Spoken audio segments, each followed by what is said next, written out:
Okay, so I just wanted to come on here and talk to y'all. It's been a while. So, what I'm going to say is we all are always living in the past or we're living in the future. We cannot obtain the future yet, and we cannot go back into the past. We don't ever deal with the present as much as we wonder about the wonder about the future, and reminisce about the past. It's good to reminisce about the past, but staying in the past won't do anything for you. Because like we, just like with me right now, I have a test tomorrow, I have a speech next week, and I have essays due next week. You know, and I'm just thinking like, oh, I have to do this, I have to do stuff today so I could be, save time for tomorrow. But the truth is, like the Bible said, the Bible is the truth, okay? And the Bible says, well, Jesus said actually, worrying isn't gonna add life, isn't gonna add to your life at all. And we're worrying about stuff when we don't even know if tomorrow is promised. So I'm just saying this. Um, oh yeah, also just because we don't know what's gonna happen tomorrow, we don't know what's gonna happen next week.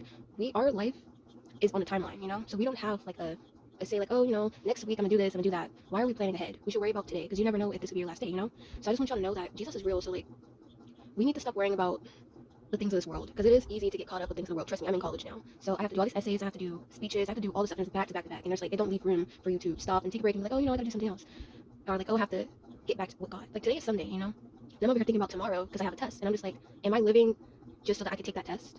Am I only waking up tomorrow just so I could be able to take that test? So why am I taking all this time up of today or end of yesterday to study for this test when that's not the only thing I'm going to school for is for that test for biology. I have 3 classes that day. Well, actually 2 classes that day. So why am I focused about this test? Because it's like very important for the time, but it's not important for the long run. So we have to focus on the eternal and not the here and the now, pretty much. So I just want y'all to know that this world is temporary. We need to stop focusing on temporary things. Like it's always I don't feel like doing this at the moment, or I'm gonna do that later. But we serve a eternal God, so therefore we have to focus on stuff that's eternal. Because if we just focus on our feelings are temporary. Your feelings are temporary. You're gonna get over it at some point. Like, oh, I don't feel like doing that. Well, guess what? God didn't feel like dying. Like, what if you like? Have you ever thought about like, did God feel like dying? Okay, but Jesus, he felt like dying on the cross, but he still did it because he knew that it would save us. It would put us in a better position so that we could be saved, so that we could go to heaven. So yeah, he didn't feel like it, but he's looking at the downward. He's looking at you know, the impact that it will make. Just think about it.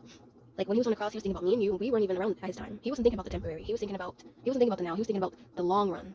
That we're in the last generation. So he was thinking about us and the people of his time, how he could save them and help us, so we could be saved.